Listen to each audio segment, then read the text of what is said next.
Hi, everyone. Good evening.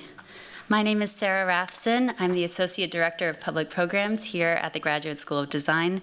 And on behalf of the entire Public Programs team, which includes Matt Smith and Raquel Rivera, we're thrilled to welcome you to tonight's lecture, Landscape, Garden, and a Colonial Legacy, the Aga Khan Program Lecture by Jala Makhzoumi.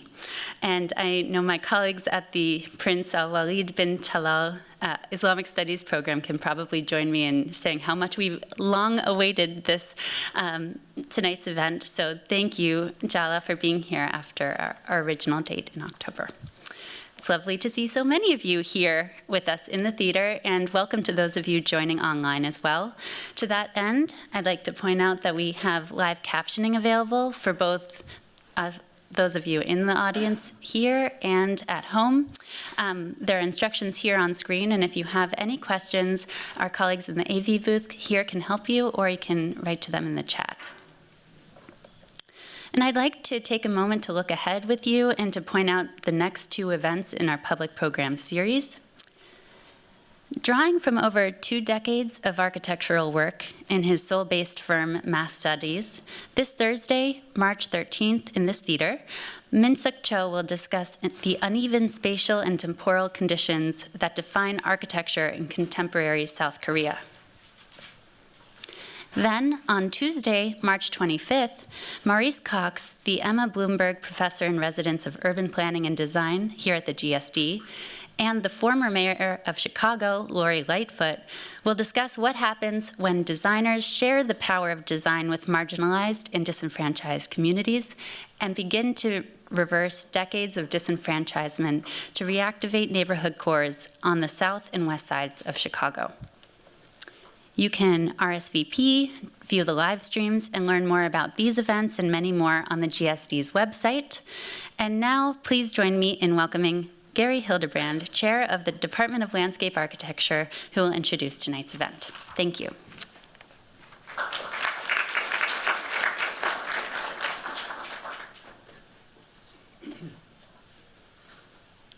Good evening, everyone.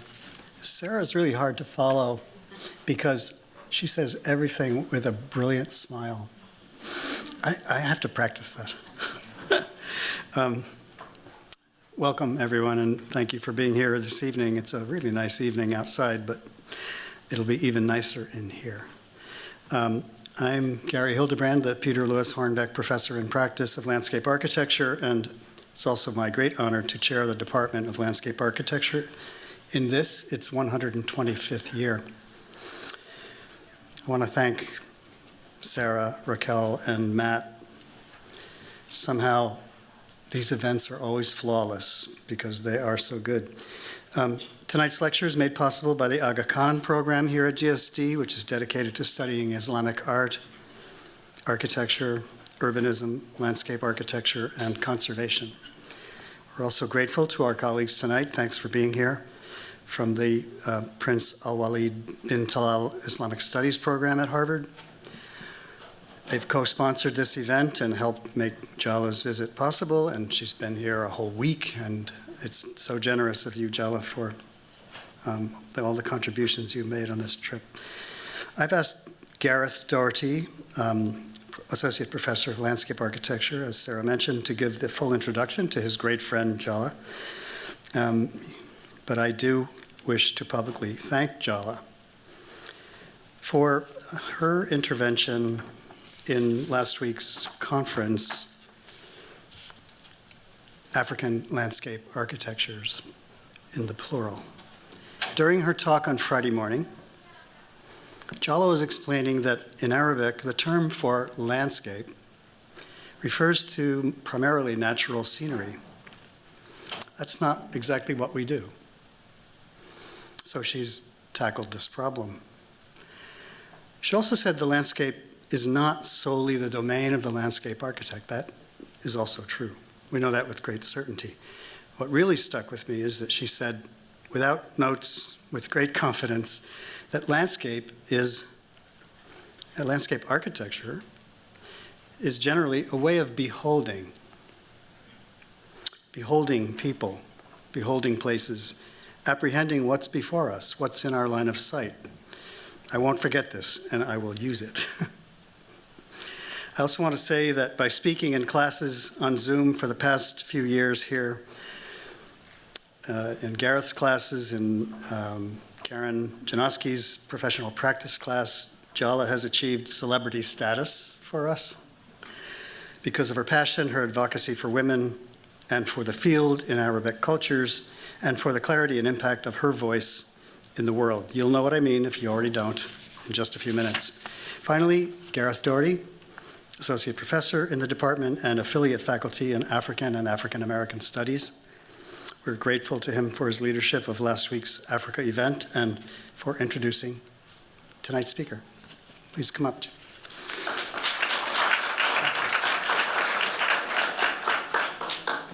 Good evening, everyone.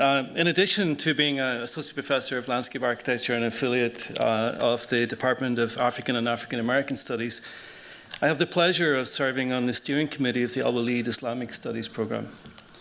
And I want to extend a special welcome to our friends and colleagues from the Al-Walid Islamic Studies program, and to thank you for your generous support in having Jala here among us for a whole week. Normally people come in for the lecture and then leave, but it's been amazing having Jala around and interacting with the community.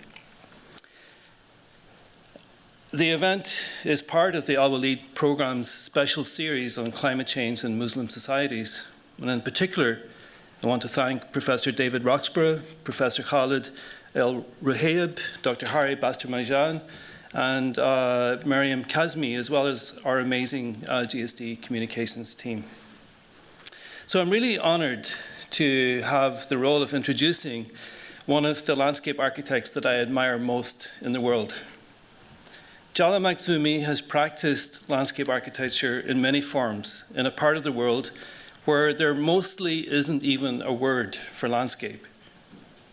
Maybe this is why Jala is so unconstrained by many of the limitations that often define our field. Jala designs projects, teaches, writes, and is an active participant and leader of professional organizations. Jala is the co-founder and board member of the Lebanese Landscape Association, LEILA. She's the founding president of the International Federation of Landscape Architects Middle East chapter, and recently completed her term as the elected vice president of the International Federation of Landscape Architects.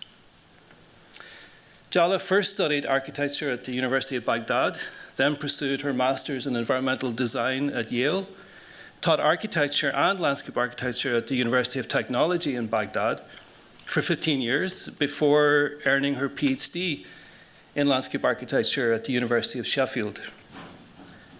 Jala has authored, co-authored, and co-edited several publications addressing, or many publications addressing critical landscape issues in the Middle East and beyond, such as The Right to Landscape, Contesting Landscape and Human Rights, which was based on a groundbreaking conference at the University of Cambridge in 2008 or 2009. We use her text here in the core landscape architecture theory course, including her essay, Colonizing Mountain, Paving Sea, Neoliberal Politics and the Right to Landscape in Lebanon, and Redefining Landscape, Erbil's Urban-Rural Greenbelt. Jala is a co-founder of the Bachelor of Landscape Architecture program at AUB, the American University of Beirut. And I don't think anyone can disagree that Jala's academic endeavors have significantly impacted the shaping of landscape architecture education and practice in the Middle East. Beyond academia, Jala has collaborated extensively with governmental agencies and municipalities on landscape planning and design projects in major Arab cities, including Baghdad, Beirut, Damascus, Abu Dhabi, Erbil, Mecca, and others.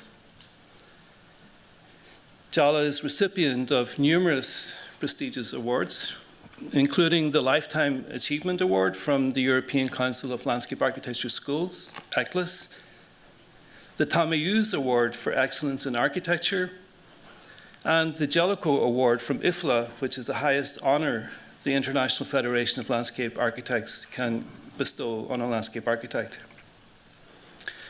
I first met Jala when she was a visiting fellow here at the GSD in the Aga Khan program about 17 or 18 years ago. And we've kept in touch ever since, including participating in the Right to Landscape conference. But last fall, I had the pleasure of walking through Istanbul with Jala during the IFLA World Congress, which took place there. And it was a challenge to keep up with her as she navigated the bustling streets with a steely and fearless determination, just like going ahead. And Jala brings that same fearless determination to her work in landscape architecture, which is a testament to her many accomplishments in the field. So we're truly honored to have Jala Makhzoumi with us this evening for the Aga Khan lecture. Please join me in welcoming Jala to the podium.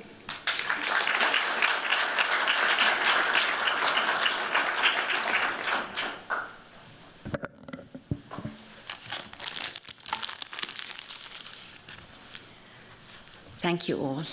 Thank you, Gareth, for that amazing introduction.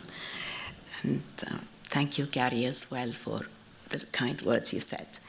I would like to start, first of all, welcome. I would like to start by thanking the Aga Khan program at the GSD and the Al-Walid Islamic Studies at Harvard University for making my visit possible.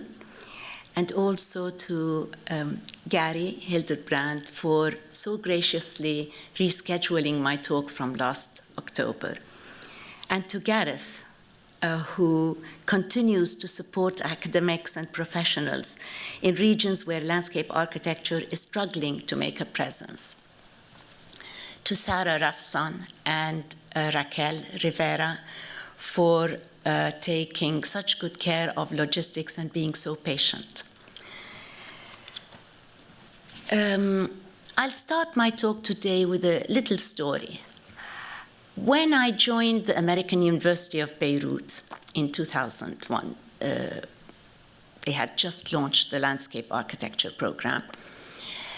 People would ask me, so what do you teach? What do you teach? Which program are you with? And I'd say landscape architecture. And they'd think a little bit, and then they'd say, oh, you do gardens and gardening. And it upset me at the time a little bit, partly because I thought landscape was more than gardens, and partly because my knowledge of gardens at the time was quite limited, I guess. But why? I realize now why they said that. Because landscape is a new word, as Gary mentioned. It is a new concept, and which doesn't make much sense to them, and it's difficult to grapple with. But garden is very clear what gardens are, and there is definitely an overlap between the two.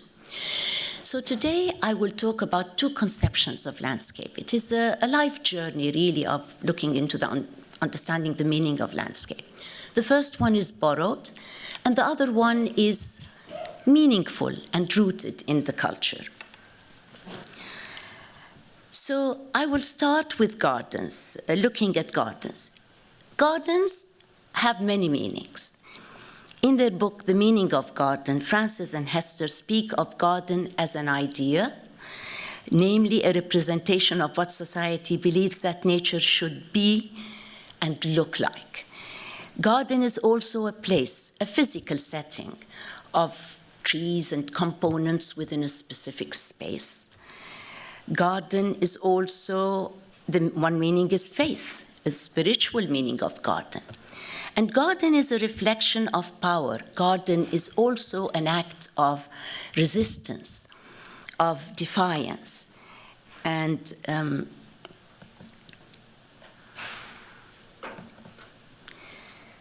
these illustrations of the Sumerian epic of Gilgamesh from 4,000 years ago capture the essence of a garden as defiance. We can see that this is a defiance that is against a harsh, arid nature that Gilgamesh, the hero, had to endure to reach the lush, cool garden along the river Euphrates, where he finds peace. Landscape, too, is a word with many meanings. Its early medieval origins are found in rural culture in Northern Europe, where landscape meant, in anthropologist Tim Ingold's words, an area of land bound into everyday practices and customary usages of an agrarian community. So basically, it's really a very practical, pragmatic, agrarian idea of what we behold. The subsequent incorporation of the word landscape into the language of painterly depiction accounts for the meaning of landscape as a view of natural scenery. And in a way, unfortunately, but this is the meaning that continues to dominate outside of academic circles. In the centuries that followed, the word landscape was appropriated by geographers, archaeologists, anthropologists, ecologists, to contextualize their respective disciplines. And I will explain how. For example, for ecology, in the 1930s, a German ecologist, Karl Troll, was worried that ecology was becoming too abstract a science. So he added landscape and established the new field of landscape ecology, because he wanted to root this abstract concept into an actual environment, a place, a community. In turn, scholarship from all of those disciplines accounts for the increasing complexity of the idea of landscape and the layered meaning of the English word. The most common definition of landscape today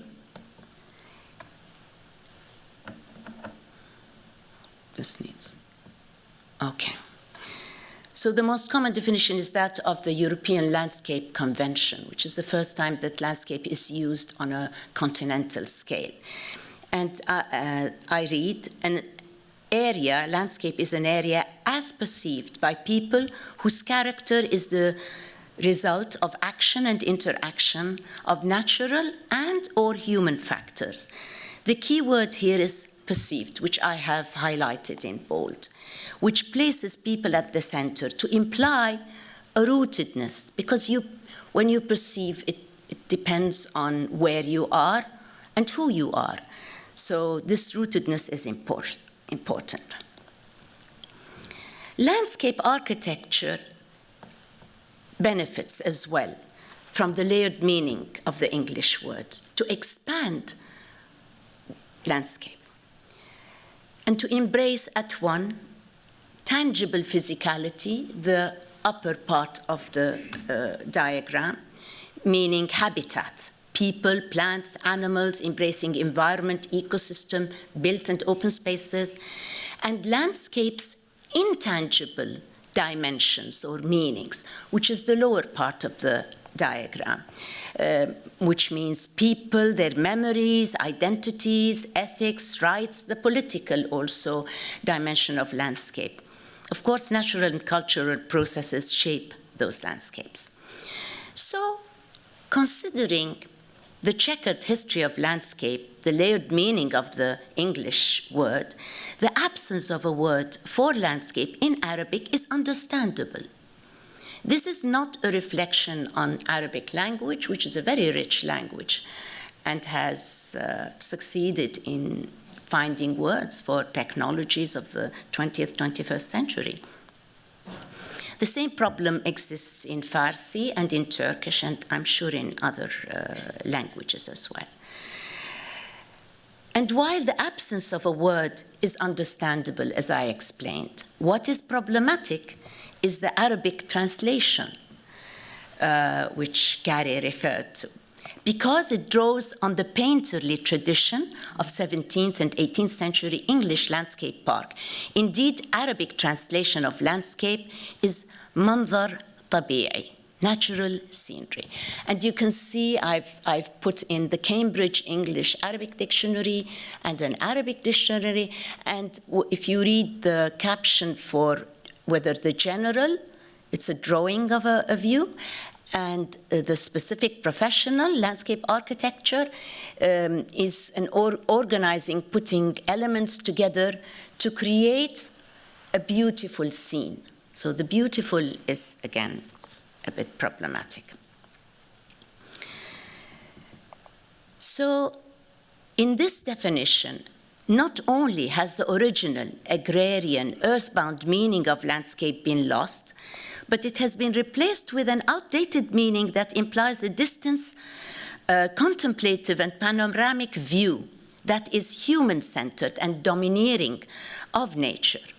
In turn, the Arabic meaning of landscape as scenery limits the potential of landscape architecture, the profession, which is reduced to beautification through the use of plants.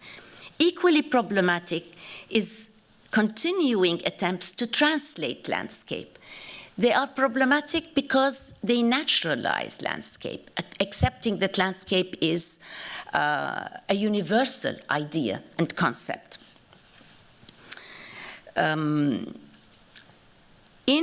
a groundbreaking book published in 1995, Landscape Politics and Perspectives, anthropologist Barbara Bender argues that the word landscape is far from universal, and that the way in which people anywhere and everywhere understand and engage with their worlds will depend upon the specific time and place and historical conditions.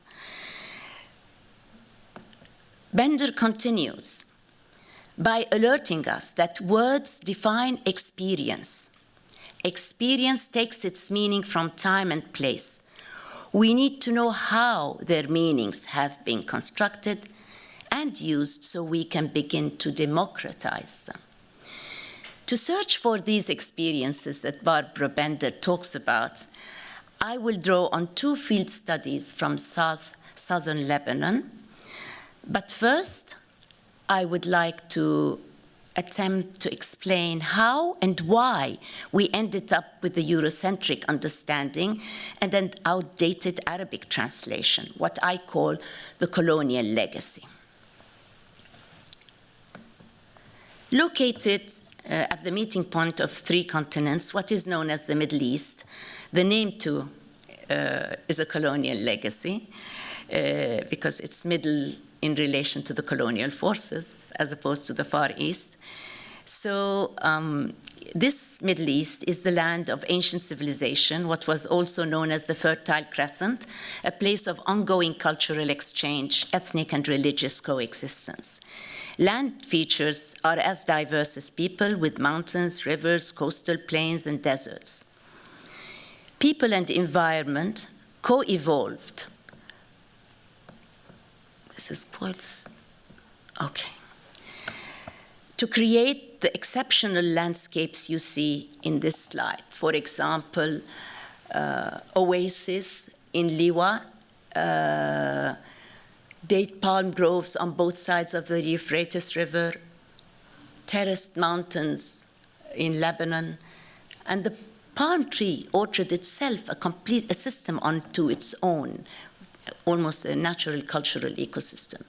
These landscapes, in turn, were managed through a range of water management practices that were efficient and because of the scarcity of water. So we have open channels, the aflaj, open irrigation channels in Arabia, in parts of North Africa. We have rain water collection ponds in villages in southern Lebanon. We have water wheels on the Euphrates in Syria and in Iraq. And we have cultivation in dry seasonal water courses to capture the humidity and the fertile soil there.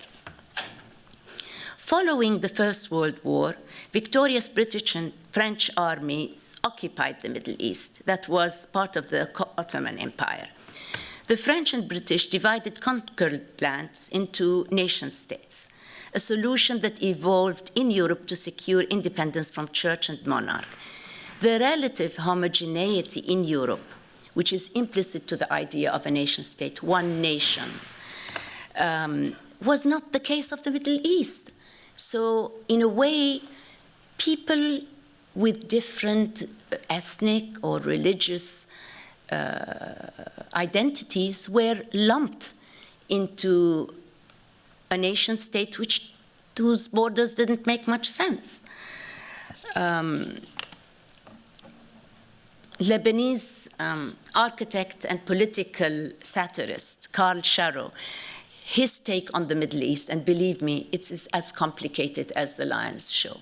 So this idea of the nation state accounts for much of the problems in the region, the political strife, the wars. Apart from the political instability, national borders, the improvised boundaries of nation states, undermine geographical and ecological continuities, and at the same time disrupted social and cultural ties. This is important because I will visit this later on. This is quite stuck.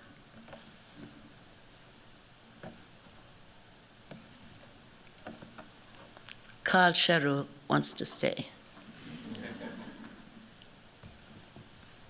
I'm sorry, it's just, yeah, oh, your magic touch, thank you, Gareth.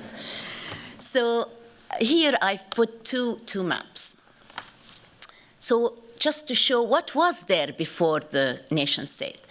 The Ottoman system was that of a vilayet, which comes from wilaya, which is like what I call city-state. So in other words, there's a city, and around it are villages and agricultural lands. And it is in that quite an independent ecological, political, social system. And so the lands that were occupied were dotted with these vilayets, the vilayet of Aleppo, of Damascus, of Baghdad, of Mosul, of Basra. So whatever was happening in the capital in Istanbul, those vilayets were independent of that. The divisions into the nation state, in contrast, you can see how the boundaries are quite, I mean, they followed the resources that the occupiers wanted. But they cut across all of this. They destroy the system, undermine it. But also they have, a nation state has a capital city. And that is another problem from this idea of nation state. Capital cities were effective in asserting colonial power and equally to modernize, in other words, to westernize cities of the colonial regions. But what happened is that this focus on capital cities and as showcasing modernity, the downside was that rural peripheries and rural culture and traditional practices were marginalized and were pushed aside, either forgotten or devalued in a way. This is the context within which landscape appears, the word landscape appears. So this is a view from Baghdad in the 60s.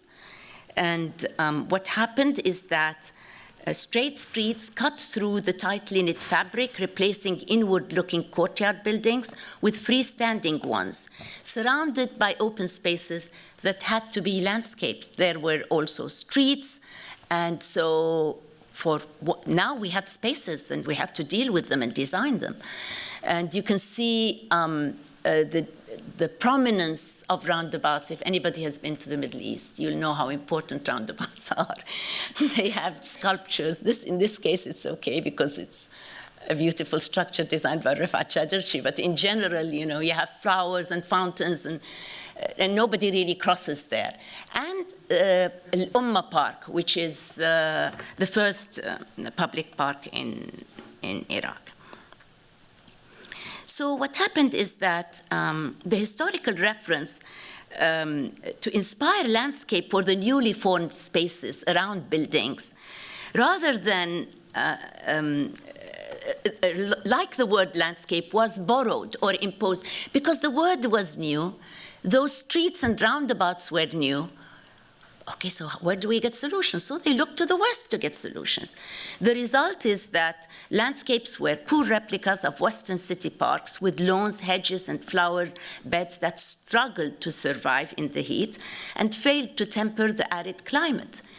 This narrow conception of landscape associated with capital cities lives on. It has not gone.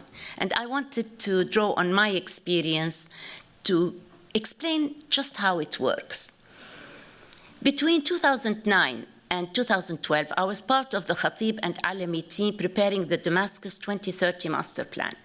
As landscape architect, my scope, I was told, was defined by the client, the governorate of Damascus, is what you see on the right hand, the right half of the slide. Traffic-related green areas, parks, sports, and cemeteries. But then there was no mention of the three iconic landscape features that defined Damascus in poetry, in identity, and by everyone. It's not an academic thing. And mainly Mount Kasyoun, which is a bare mountain you can see from throughout the city that is sheltered under the range, the Kalamoun range, and the Barada River and its tributaries, 7 tributaries, upon which the city grew, its baths and mosques and neighborhoods. Nor was there mention of the Ghouta, the green halo of orchards that encircle Damascus. So, seeing these, I asked the client whether these three were not integral to the landscape scope. They were thrilled and so happy that I had noticed them. And they agreed, of course, they should be included. The problem is that to them, this was not landscape. The other half was the landscape. So you see the limitations of this. And this is what I mean by the colonial legacy. It is not only in the Middle East, but in Africa, in South America, in most post-colonial regions. Gareth Doherty has worked a lot on this. And in his... Gareth, help me. Thank you. So in his book, Landscape Fieldworks, he talks about this contextualized, unfolding, rooted cultural conceptions of landscape. He also has an amazing book called Paradoxes of Green, in which he talks about this problem of wanting to green the desert in Bahrain. And that is the local understanding of landscape and the problem it brings. I'd like to read this quote from Gareth. And he says, "Can landscape architects work in an African context without being agents, however unwittingly, for the extension of colonialism, which has had such a devastating impact on the continent?" So, to steer away from the colonial legacy in cities, I had to leave capital cities and go to the countryside, to rural culture. ما معقولة. It worked. No, but it went one back. Okay. So the first question I asked is there a landscape without landscape? And the opportunity to look at this question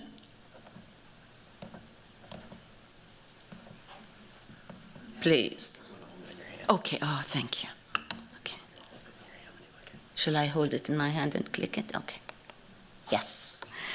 Okay, so the opportunity to explore this question came with the UN ESQUA project, part of a recovery plan following the liberation of southern Lebanon from Israeli occupation, 15 years of occupation. Iblisai is a small village, Christian and Druze inhabitants. You see here, it's in the middle ground, and the woodland of Iblisai was protected in a land that is has no other woodlands, village woodland, because the UNIFIL, the United Nations peacekeeping force, were based in Iblis, in this village, so it was not destroyed.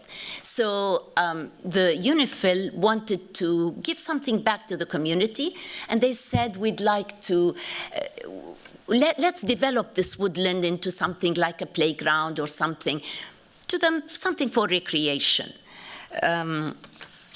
So I did the project, but it wasn't for recreation. We looked at an ecological approach, but that's another story.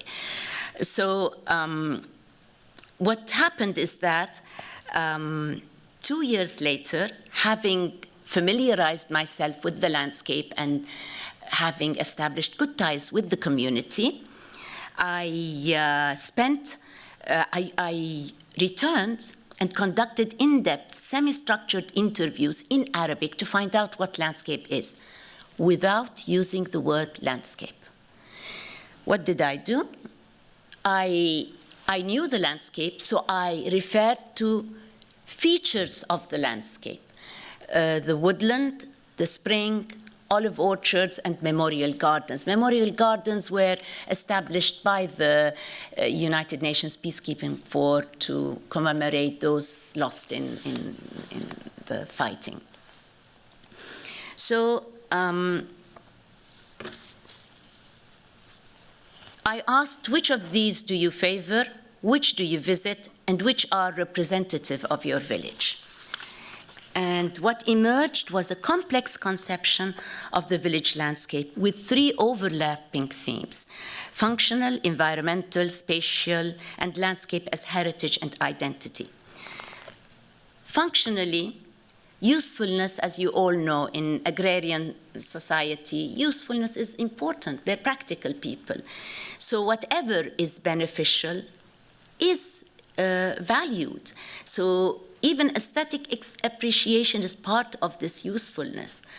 And as you see in the caption, the interview, he says that I will value whichever one benefits me, whichever one. If you put a project next to the spring, then I will value the spring. So it's a very practical way of looking at what he favors. There was also a strong association between the village landscape and nature, both implicit, clean air, serene surroundings, and explicit, implying nature's bounty, harvesting nature. You can see wild asparagus, cress, chard, and all sorts of plants that are used in culinary practices.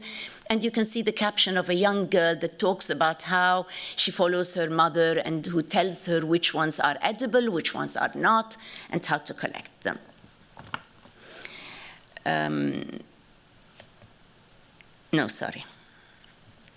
There is as well spatially explicit and linguistically articulate reference to landscape reflected in place names. Partly generic, the first half is generic, like to do with water or soil or rock, and the other half to indicate a location. What I found very interesting was the distinction made between the pleasure derived from experiencing the landscape, for example, the woodland or the olive groves, and passively viewing the war memorials, because they explain that the latter are generally referred to as something to look at, mandar. It's the same word we use for landscape, whereas the olive orchards and agricultural landscape is not perceived as scenery, but in words that imply livelihoods. There's a lovely word they use, rizq. Rizq is livelihood, so it's very different. So to answer the question I posed, yes, there is a conception of landscape, even if there isn't one word. And this understanding or this meaning of landscape, I quote archaeologist Christopher Tilley, says that is not a physical constant that is simply given to empirical observation. Rather, it's given only in relation to its inhabitants, to their lives. And movements and purposes and the places where they dwell and draws its meaning from these relations. So it's a very different way of defining, which is not at all visual. The next question I asked is something to do with hakura. So what is a hakura? It is a garden. It's a village garden, house garden. But this, and is it a landscape or a garden? So following the 2006 war in Lebanon, the architecture department at the American University of Beirut formed the reconstruction unit to address the extensive and damaged causes by Israeli bombing. My first visit to Siddiqin, this is the village I was assigned. It's a village of 3,000 inhabitants, 95 kilometers south of Beirut. We were there 1 month after the fighting ended with Dr. Huwaid al-Harithi, who was leading the reconstruction unit. So the mayor, meeting with him, he spoke of the hakuras. I had never heard this word before. I really didn't know what it meant. So I had to ask him. Oh, he said, it's the house gardens, the village house gardens. So the mayor said that the hakuras were taking on a new role for women and children that were barred from visiting the fields and olive orchard because of Israeli cluster bombs. So I decided that I will investigate what this hakura is. And you can see the landscape of the village. It's difficult to tell where a garden begins and where an olive orchard ends, and a lot of the brown is the Mediterranean scrub. The light green is not garden, it's tobacco cultivation. It is the only source of livelihood in southern Lebanon. With Sausan Zatari, a graduate student in Master of Urban Planning at the Department of Architecture, we surveyed 9 house gardens, which are hybrid orchards and vegetable patch, and we identified plants and conducted semi-structured interviews. The house plans drawn to scale are here drawn to scale. So the first characteristic of the hakura is that it is full, as you can clearly see from the plan. Every part is planted. The orchard occupies 2/3 of the garden, so fruit trees occupy 2/3 of the garden. And it is called jneina. And jneina in the local is from Jannah, which is paradise. But jneina is also the word for garden. The remaining 1/3 is a vegetable and herb patch, and it is called Sahra. And Sahra is desert. The cultural significance of the vernacular naming is twofold.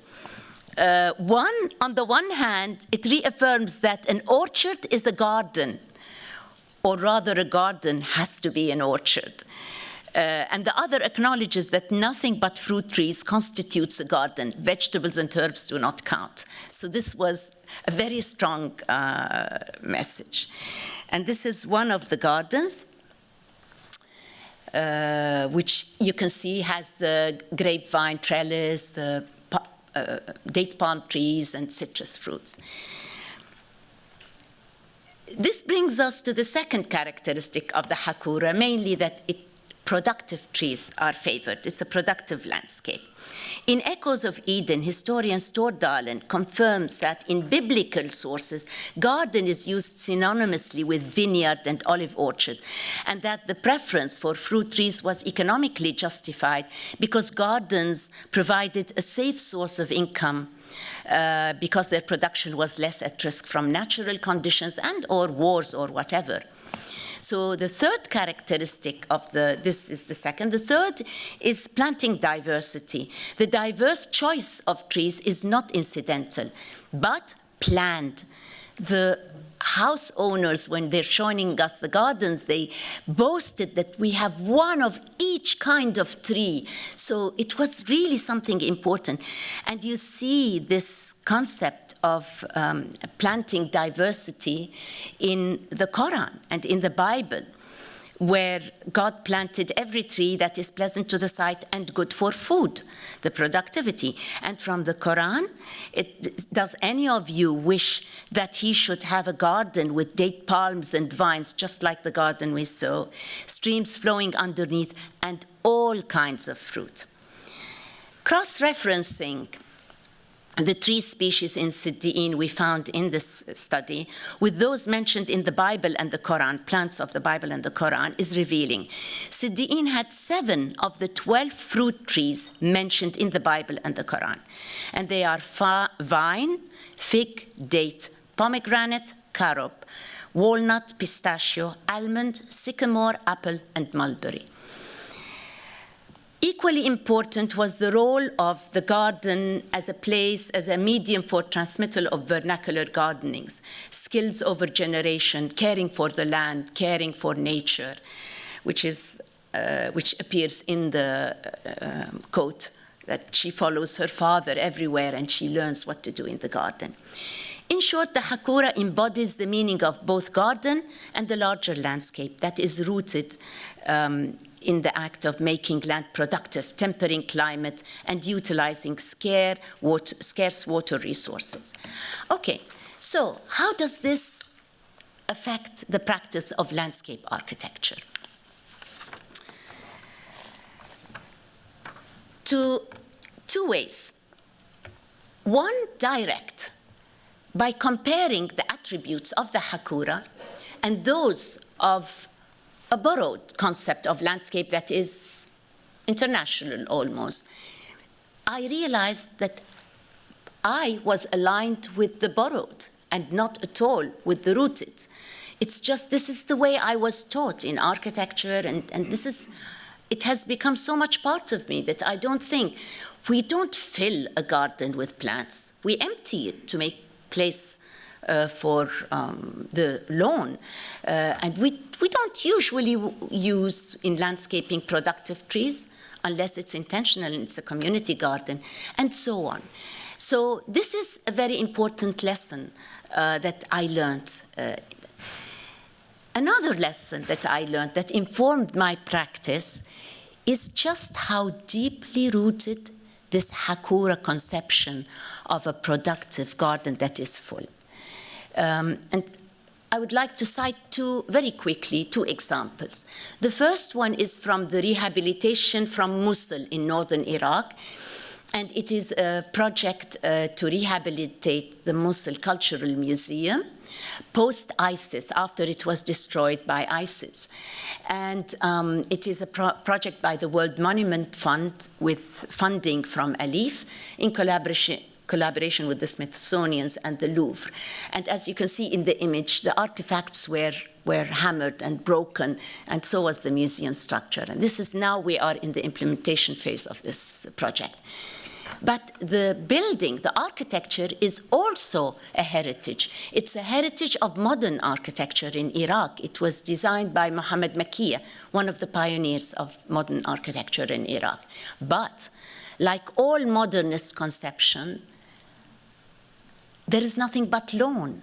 There is no landscape because they want to showcase their architecture. There's a token 3-4 Washingtonia palms, but nothing else. But I'll have to read this because then I wouldn't. So the people of Mosul, I suspect, must have wondered why the garden of such an important building was empty. They couldn't understand. So, attempting to rectify the situation, they planted as many trees as they could, leaving a token patch of lawn. They planted fruit trees, olives along the boundaries, pomegranate and fig along the path leading to the museum entrance. The garden was voted the most beautiful garden in Mosul twice. So again, we are rehabilitating. Should we restore what was there? Not at all. What we did with the landscape project, we celebrated this as an Islamic and as a cultural heritage, an additional layer to the heritage of Mosul, and recognized it, added species citrus, which was missing. So this was one of the experiences. The other project is the Rashid Karami International Fair in Tripoli, northern Lebanon, that is designed by Oscar Niemeyer, which was inscribed in the UNESCO World Heritage List in 2023. Here I was part of a team of national and international experts in a UNESCO project funded by the Getty Foundation to prepare the conservation management plan.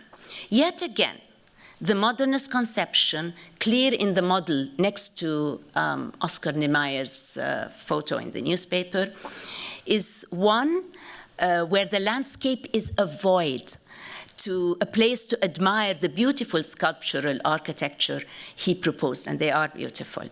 Yet again, the void was incomprehensible to the people in Tripoli. As soon as the Lebanese civil war ended in 1990, the board of directors managing the fair, concerned that perhaps Mr. Niemeyer had not had a chance to establish the garden landscape, commissioned the local landscape business to fill up the void. So, 25 years later, the trees matured into a lush green park, the only city-scale park in Tripoli. And whereas in Mosul the priority was for productive garden and fruit trees, in Tripoli they just wanted to fill the void. So the average Tripolitan, when asked about this site, to them it was, they mention it, it's an important project, of course, in Tripoli, but the best part is the garden, the park. And so this was a bit of a conundrum. As soon as, that we came to discuss this, the architects in our team were concerned that the essence of Niemeyer's architecture was undermined, considered removal of the planting to restore the void. The architect in me could see their point, but I now understand where this was coming from. The garden was yet another layer of the heritage of this site. So this brings me to the end of my talk. I still haven't found an Arabic name for landscape, nor one conception, nor am I trying anymore. Rather, through landscape field work, to borrow Gareth's term, I have found many words and many meanings in one small corner of the Middle East. Imagine how many more are awaiting to be discovered. The key is to demystify the word landscape, the English word. To demystify so that the discourse of landscape architecture in education and in practice is aware of this whole issue of the colonial legacy and of landscape, and also to steer clear of the totalizing understanding of the English word. As I said, multiplicity is very important and should be celebrated and can be an insight. I will conclude with a quote from Charles Waldheim, where he suggests a new path to landscape architecture from a new book he and Gareth have edited, which just came out, Landscape Is. He says, the new landscape would be a decolonized relational condition in which we learn to read the various culturally specific and regionally diverse forms of mediation between human subjects and their worlds via a radical decentering of origins, agendas, and authorities. Thank you.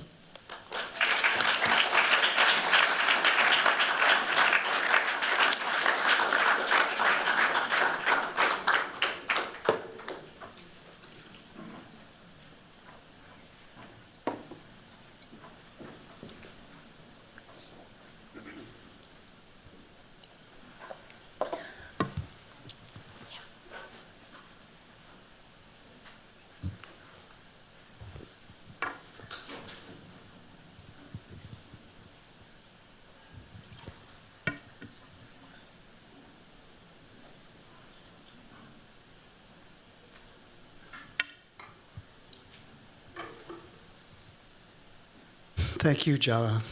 Thank you for a beautiful talk and really for a lot of lessons. You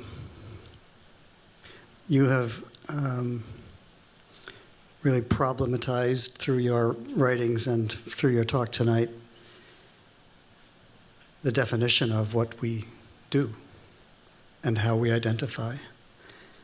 And in your word, you have been on a path to demystify, we could maybe say in Wikipedia parlance, disambiguation. You have disambiguified. And it's been extremely helpful, really, to hear it. I mean,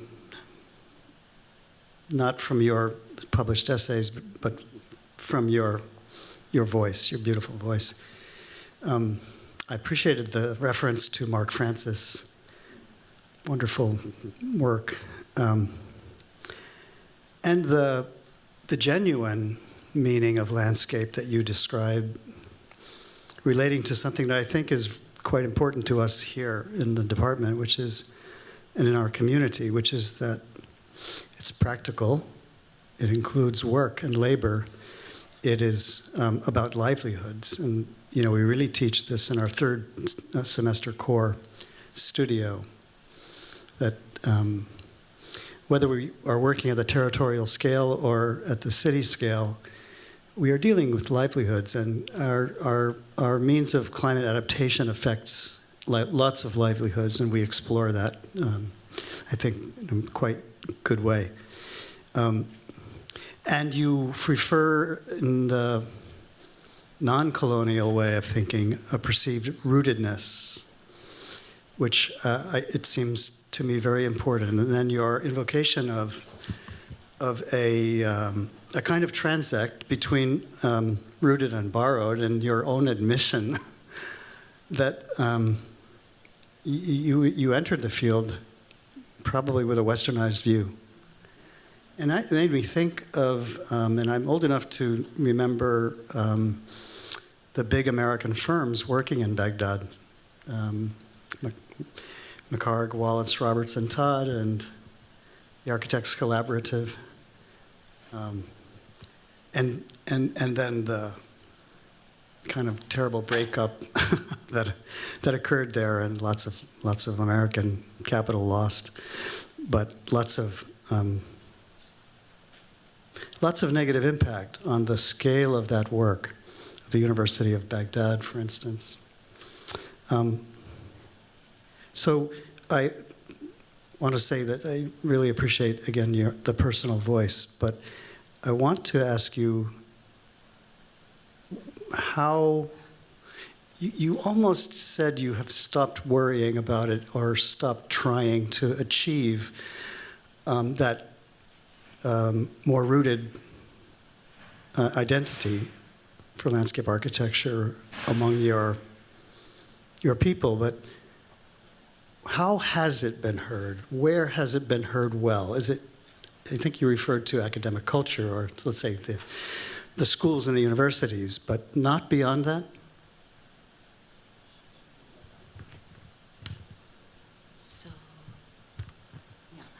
So, yeah, not beyond that, because I have problems. How do I communicate? You saw in the survey I did in the research, I avoided using landscape. And I work a lot with rural communities, and I'm not going to tell them landscape. I can't use the word. So yeah, it has not, so we use land, we use surroundings, but land is something that came out of the conference. Landscape architect, yes, African right. Landscape architectures. When Gareth asked if anyone would attempt to define landscape architecture without using the words landscape or architecture. Yeah. And the word land came forcefully ahead. Yeah, I really feel that land is, because land exists in every culture. There is no ambiguity, and there is no biases in land. And land architecture sounds wonderful, I think. So I don't know. It is something to consider. But just to follow up, how does this translate to curriculum? I mean, you've problematized the identity, and what is it that you say to students or teach students as they prepare to go out and practice and change the world? Yeah, it's very difficult for two reasons. Not only because it is not easy to explain this to them, but because we still follow the West. And the most of the world uses landscape architecture. So to say we don't want landscape architecture, we're land architects, you know, we'll be outsiders. And no department wants to be an outsider. So it is a challenge. But at least if they think of it, if they think of the word and realize how loaded it is, okay, that's half the problem, I think. I can even imagine that there is an impact here, whether you're teaching as an American university in Beirut in English, or in Farsi or Arabic. Yeah. Gareth, you want to offer any observations or questions? Sure. Thank you, Jala, for yet another amazingly rich and layered lecture. It was really fantastic. You closed with a quote from Charles Waldheim, and there's another essay in that book, Landscape Empowerment, which you wrote. And when you showed the image of Baghdad in the 1960s, it made me think of your chapter, because you described two types of power. That landscape there's two types of power associated with landscape. The first is, landscape demonstrates power. I think we see that there with the roundabout, with the sculpture and so on, and we can see it with Versailles and so on and so forth. But you describe another type of power, which is that landscape can give power and be empowerment to people and to communities. And I wonder if you could talk to us more about the role of landscape in empowerment.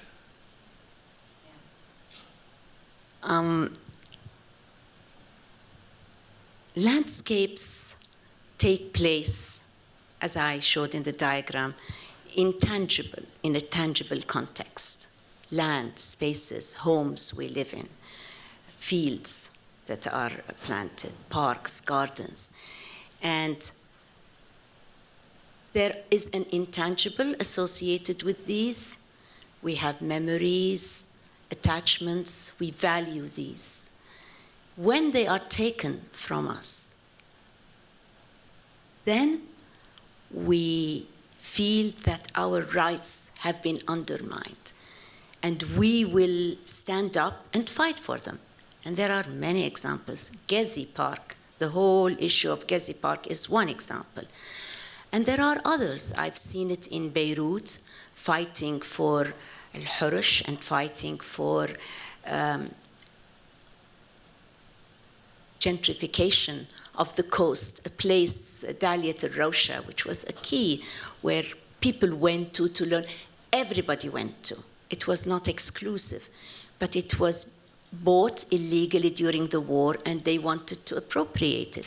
So this attachment and love of this landscape and caring for it, whatever its name, empowers you to fight for it. You do fight for your land, for your identity. And this is the empowerment. Just as power manifests, as you said, in Baghdad or in other places, manifests itself within a landscape, so does that same landscape can empower. Thank you. I have another question, if I may. So this morning, Jala came to my class, and we have several students joining from various parts of Africa. And one student, Charity, who's from Mbeya University of Science and Technology in the south of Tanzania, had a question for you. Where she asked, given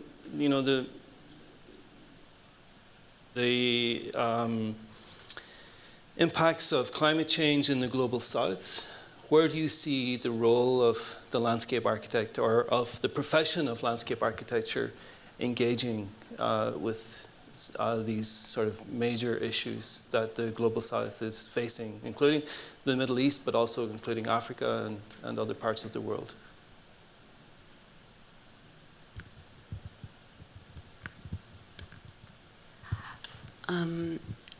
It goes back to something I said in the talk.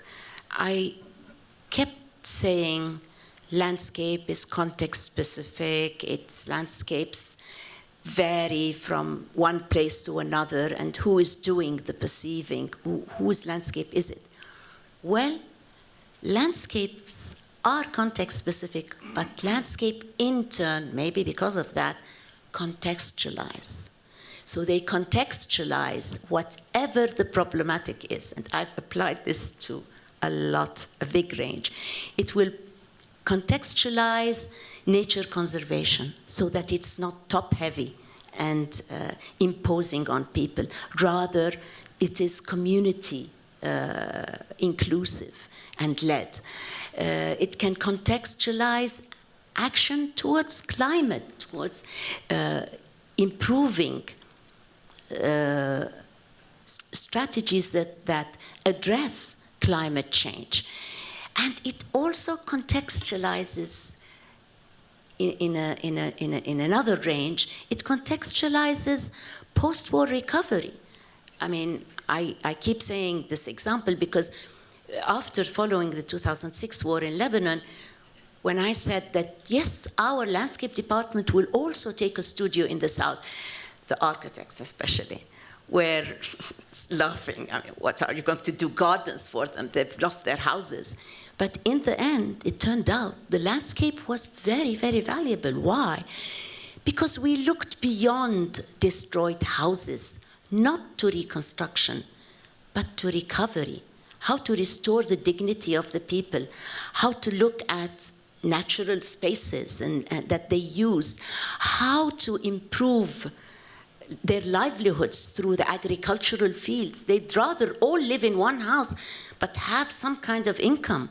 So landscape is really amazing. It is such a responsive profession. It responds to culture, to place, to time, and it contextualizes the problematic. So I really feel that yes, landscape can play a very big role in, and I think, if I may continue, this new role of landscape, because again, in many parts of the world, landscape is quite limited to beautification and improving the sites, not just beautification, but improving sites with plants and so on. But with the International Federation of Landscape Architects, has defined the goals as tackling climate change, as tackling food sovereignty, as tackling vernacular practices, sustainable development. And building on this, the IFLA is forging a relationship with all sorts of international organizations, UN Habitat, ESQA, IUCN, also to showcase, because it is a profession that is very quickly changing. So it is, the scope is expanding. So yeah, I think because it contextualizes, going back to your question, Gareth. I know you have a sympathetic audience here, and so why don't we turn to our audience for questions. Here's one down here, Kaya, and one behind Kaya also.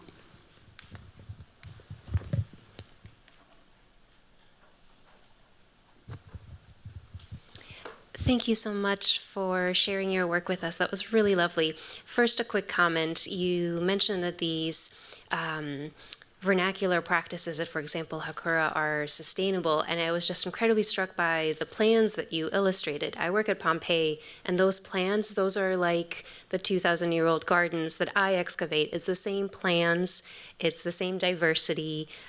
These are vernacular sustainable practices that not only work today, but have worked in the region, in the Mediterranean, for thousands of years. They have really deep roots. I was really struck by your discussion of this lack of word of landscape related to the idea of boundary, with the examples that you cite in the Mediterranean, whether it's the paradeisos, or terms in Latin and Greek, it's the enclosure, the closing and the creating the boundary that is really kind of the first step in making a place marked as cultivated, as a garden.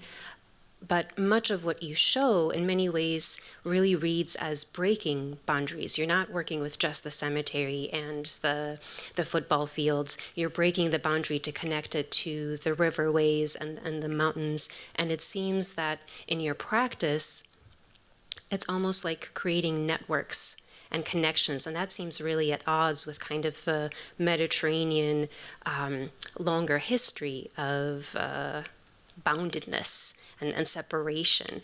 And I was wondering if the idea of boundary and kind of those separations, how that ties into how you engage with these spaces. Thank you.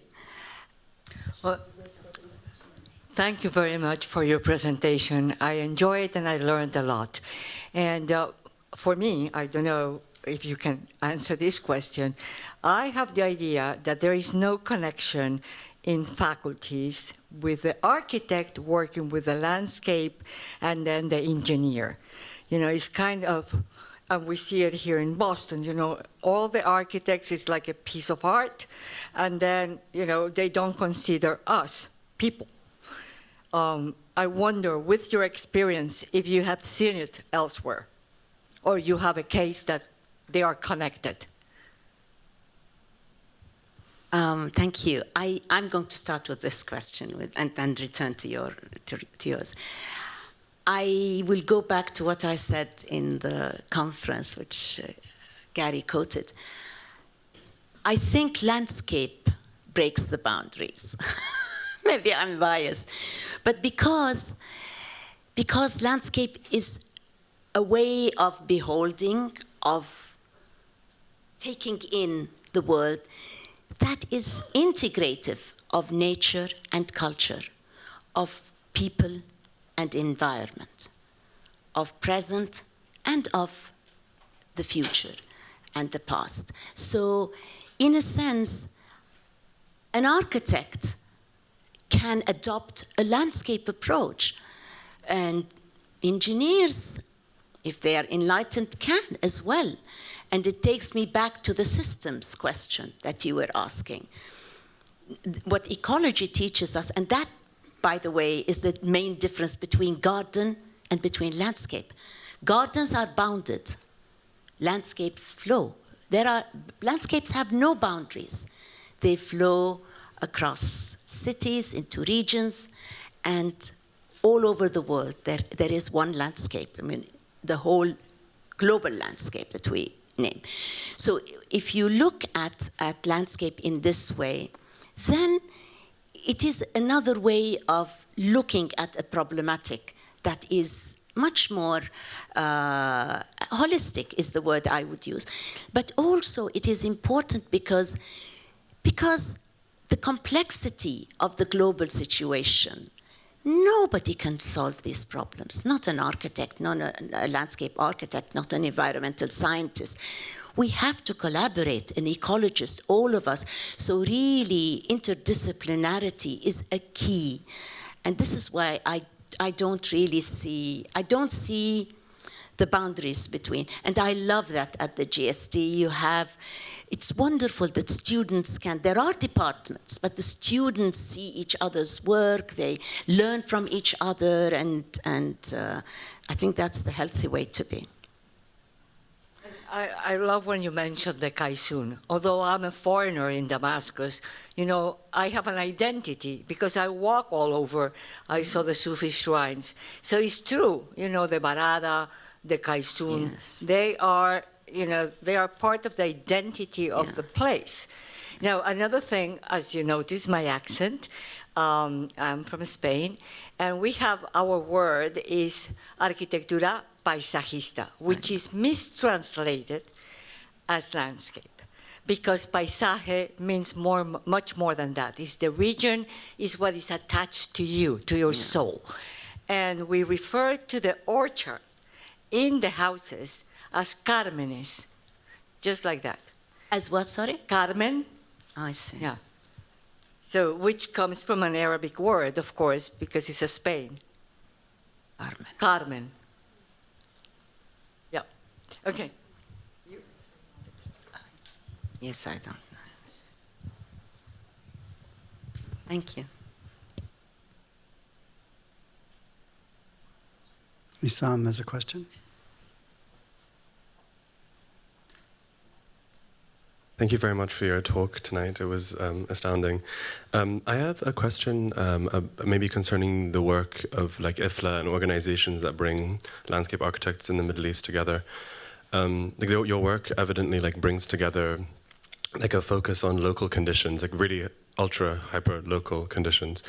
And so, what's the difficulty in bringing together landscape architects across a region that's so wide and so diverse, and also like even using the word Middle East to bring together landscape architects when the Middle East itself like brought together regions which climatically actually have nothing to do with each other. So I'm interested in like that mismatch of scale of there's wonderful intention to bring people together, but how does it not become top down? Yeah, I just have to hear more about that. Thank you. Yeah, thank you, Issa. Believe me, I had nothing to do with IFLA Middle East. If it were up to me, I wouldn't have IFLA Middle East. Because International Federation of Landscape Architects, we were talking about this earlier, has taken continents. So IFLA Africa region, IFLA Americas, North and South America, IFLA Europe, IFLA Asia Pacific. And then there's IFLA Middle East. What's this IFLA Middle East? It's in the middle. It has no boundaries. It's not a continent. I honestly don't know how it came to be, but it is there now. So we just have to deal with it. But the way the nice thing about IFLA is that it is not really top-heavy. Because what happens is that within IFLA Middle East, for example, there are, I think, 13 or 12 countries. And there are of these 4 member states. Member state is one that is ratified by IFLA World Council as representative of the profession in that country. So these have their very different interpretation. They even have different naming for their societies, and they look at their own practices. But it is not easy. It is very difficult, because, for example, we're trying to break boundaries within IFLA. There is the IFLA MedNet, Mediterranean Networks, which breaks the boundaries and brings together Europe, North Africa, and part of the Middle East, Asia, together within one entity. And they have commonalities they talk about. So I hope that we will have more of these. I'd love to stretch over Middle East to North Africa. And the collaboration between IFLA Africa and Middle East really makes a lot of sense. So hopefully we will overcome those boundaries, just that landscape teaches us that there are no boundaries. That comes across. I answered you. That's wonderful. That comes across in the project of the Medways. Really great. Other questions, please? Yeah.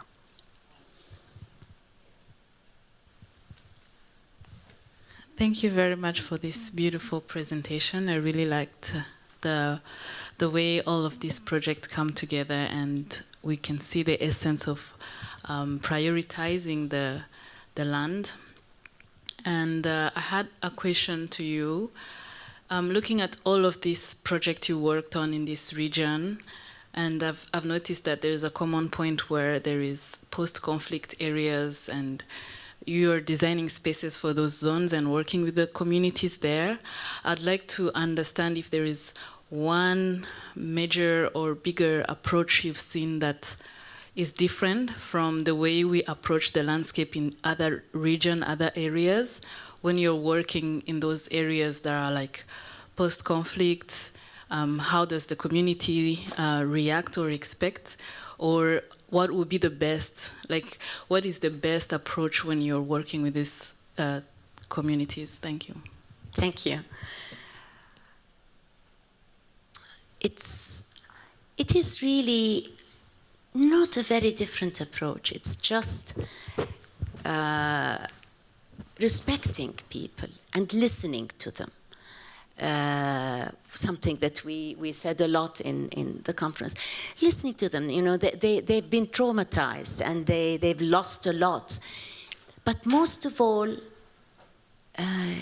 restoring their dignity, because without a shelter, without home, without money, with nothing, this is the basic human right. Human right is about existence, and you've lost that, and about dignity.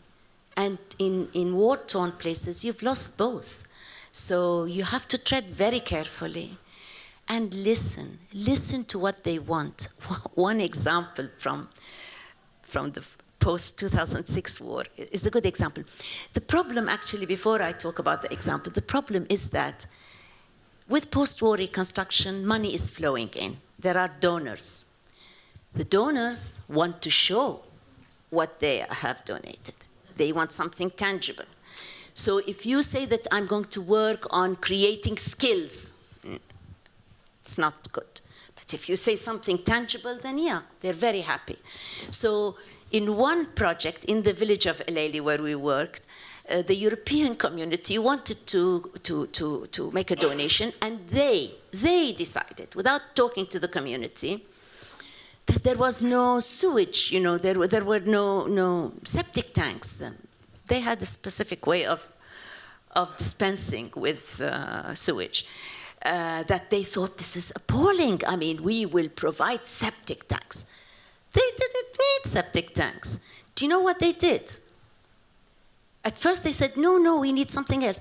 And then when they saw that they were going to lose the money, they said, okay, we will take the septic tanks. So they accepted the septic tanks. When the donor had left, they redirected the water from the roof to the septic tank and continued collecting rainwater, which they do, and used rainwater. So much more practical, but nobody listened to them. So really, in war-torn communities, you have to tread very carefully.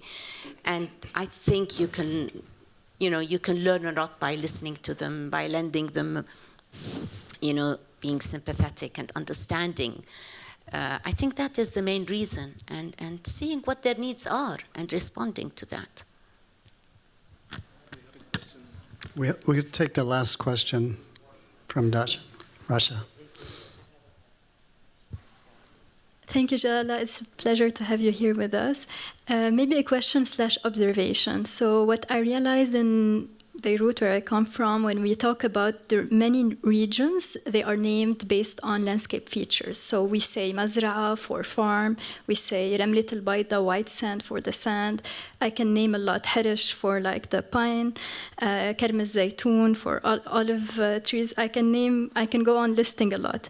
But when I drive or when I go to these regions and I'm saying to my friend, oh, let's meet in Karm al-Zaytun, there's nothing related anymore to an olive grove there. Or let's go to Mazra'a, the farm. There's no farm there. So it's as if always like we use the term going to these regions as remnants of the features of landscape features that existed in these regions are something related to the past, or like you're driving there, but there's another prevailing landscape in front of you, which is one of like trash mountains or sandbags or security checkpoints. So how do you think this like duality shapes the perception of how landscape is being treated as like an artifact that still has some remnants, and something that is always or constantly being used for profit, and the third as something that's constantly being privatized, and if you can access, then you're privileged. Like Harish Beirut, if you want to access, you should look like a foreigner. We fought 7 years to try to. Same for the coast. So this is just like, it's more related to power and struggle, but thank you. Yeah, absolutely, absolutely. It is. And Beirut is really a place of contradictions. And what you pointed out is exactly what it is. I think one way, of looking at it is to go beyond, yes, Mazra'a, but there is no Mazra'a. Mazra'a is a farm, and it's a well-known district in Beirut. But there is no farm or no traces of that farm. But you can build on the belonging and identity of people that feel they are part of Mazra'a. So, you go to the intangibles, even though the tangible and what you see is contrary to what you are aspiring to. But it's very complex. It's very difficult. But I think slowly, by raising awareness of these, in itself, I think, is a good thing, to remind people that all of those place names are related to natural features or to cultural landscapes that were there before. But I hope you can tackle that in your studies here. And after. Jala, I'd like to say that we have an activist culture in the GSD. We have 900 students and more than 50 groups. I think it's impressive. It tells me that, first, that activism comes from care about something. So it begins in care, and then it's driven by passion. It's focused on something topical, usually. You have done this your entire career. Here, we have a lot of passion around climate vulnerability and environmental justice. And, in the faculty, we like to think that we are producing a culture of activist professionals. You are the role model for that. Thank you.